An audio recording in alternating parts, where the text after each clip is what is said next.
ይህ ቪዲዮ በሰው ሀገር ህይወታችሁን ለመለወጥ እንዲሁም ቤተሰባችሁን ለመርዳት ልጃችሁን ለማሳደግ ደፋ ቀና ለምትሉ እህት ወንድሞቼ ነው። ታሪኩ ከቅርብ ቤተሰብ የሰማሁት እውነተኛ ታሪክ ነው። ይሄ ታሪክ በብዙዎቻችን ቤት ውስጥ አለ ብዬ ስላሰብኩኝ ነው። ምን መሰላችሁ የሰማሁት ታሪክ?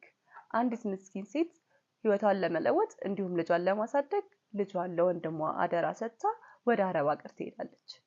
ይሁን እንጂ ወንድሟ አደራውን ከመወጣት ይልቅ ልጇን እንደ ቤት ሰራተኛ ሲጨቁነው ሲያንገላታውና ሲያሰቃየው ይኖራል። ልጁም እናቴ ከዛሬ ነገ ትመጣለች በሚል ተስፋ በህይወት ውስጥ የሚደርስበትን ፈተና ሁሉ እየታገለ ይቆያል። ወንድምየው ግን ከእናትየው በተለያየ ምክንያት እያደረገ ብር እየተቀበለ ለራሱ ጥቅም ያውል ነበር።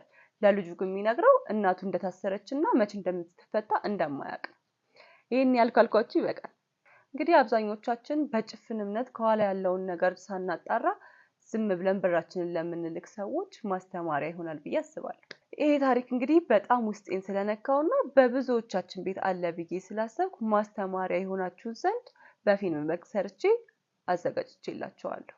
እናንተም ሐሳብ አስተያየታችሁን ወይም ደግሞ የምትወስኑትን ውሳኔ በኮሜንት ላይ አስቀምጡልኝ። ከዛ በፊት ግን ማስታወቂያውን አይተን እንመለስ።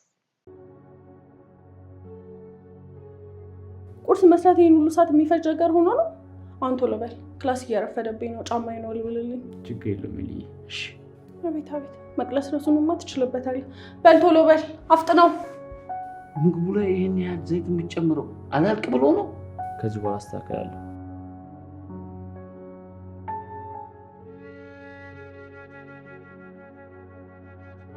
አንተ ደስ የሚለው ነገር ሁሉ ደስ ይለኛል።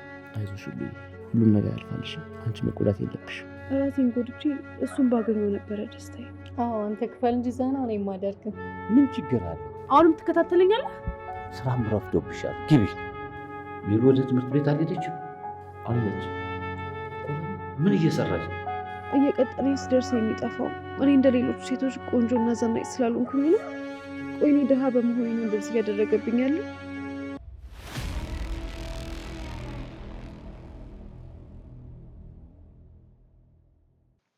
እንግዲህ ማስታወቂያ እያያችሁትን ይመስላል። ሙሉ ፊልሙን ደግሞ ከነገ ጀምሮ ዘወትር ቅዳሜ 12 ሰዓት በአቡሌ ኢንተርቴይንመንት ይለቀቃል። እናንተ ላይክ፣ ኮሜንት፣ ሰብስክራይብ በማድረግ ቤተሰብ ይሁኑ። እንዲሁም ደግሞ ታሪኬ ያስተምራል እንዲሰራልኝ ይፈልጋለሁ የምትሉ ሰዎች ከስር ባለው ኢንስታግራም አካውንቴ ኢንቦክስ አድርጉልኝ። አመሰግናለሁ።